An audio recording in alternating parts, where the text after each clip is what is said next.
Hello, everybody. Welcome back to another episode of 5 Minute Gaming News, the show that may or may not be 5 minutes. Today in the news, let's talk Activision Blizzard. I know, I feel like we're all kind of collectively over it right now, but the hits just keep on coming. At the end of last week, the Activision Blizzard blog posted about their new King's Diversity tool, developed by MIT as a way of uncovering unconscious biases of developers for things like character creation. Now, in theory, it seems like an alright thing. Diversity is cool, but a program that can craft the perfect diverse character seems, I don't know.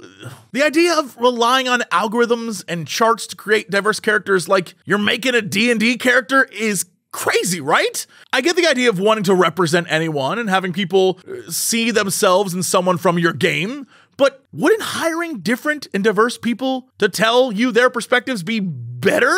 According to the King Globalization Project Manager, Jacqueline Chomatis, which again, King being another part of Activision Blizzard that we don't talk about all that much. Well, according to her, the Diversity Space tool is a measurement device to help identify how diverse a set of character traits are, and in turn, how diverse that character and casts are when compared to the norm. Again, I don't know if it's just a bad quote or it reads weird, but it's creepy sounding, right?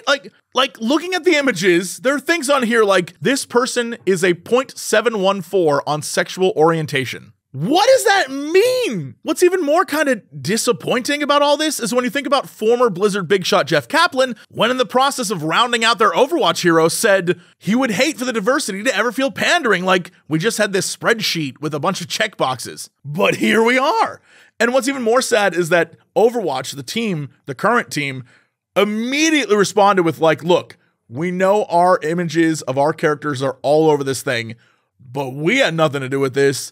We didn't find out about this until yesterday. We are not involved. I think that says a lot about how truly ridiculous this whole thing is. So yeah, it's another fail by Activision Blizzard. And look, I have to believe their intentions were good, but it's a perfect example of big corporations trying to develop new programs to solve problems rather than hire new voices that can offer solutions to those problems. And it's just a symptom of the industry, and it's so silly that they would spend years developing this program rather than just hiring people that could tell them probably all the information they would want to know.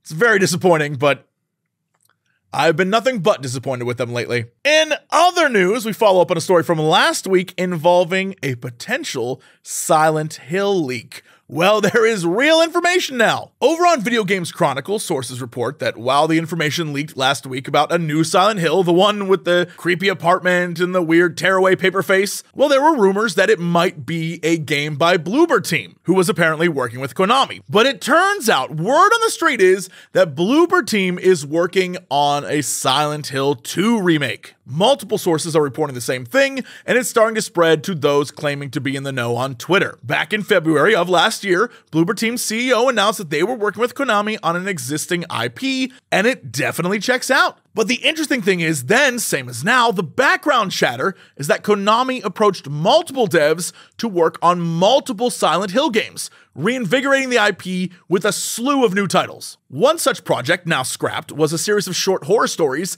set in universe by Supermassive.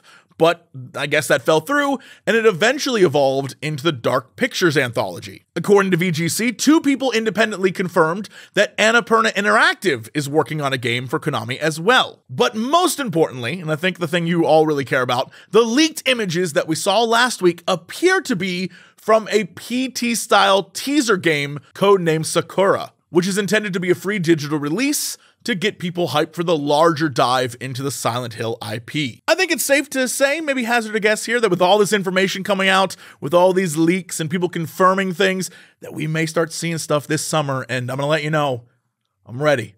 I'm ready to go back to Silent Hill. I love those games. This is gonna be great.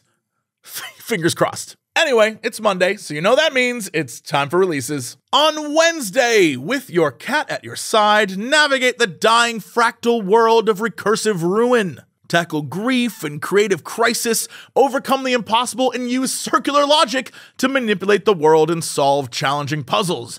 This one looks like a freaking trip. On Thursday, get your plastic fangs and bite down on Vampire the Masquerade Swan Song, a narrative RPG adventure where you take the role of 3 vampires with various abilities, customizing their playstyle, but of course, be careful around those humans. You don't want them to catch you showing off your vampire powers. Speaking of vampire powers, all of my vampire powers come from those of you on patreon.com/Jesse Cox. That's where I went with it. That's where I'm going with it. Especially Punkle Jones, Rachel Ramirez, and Damon B. That's it for the show. Thank you so much for all the comments, the likes, all the support. It means the world to me. Feel free to share this with your friends. I would love it if you did. That's it. I'll see you tomorrow.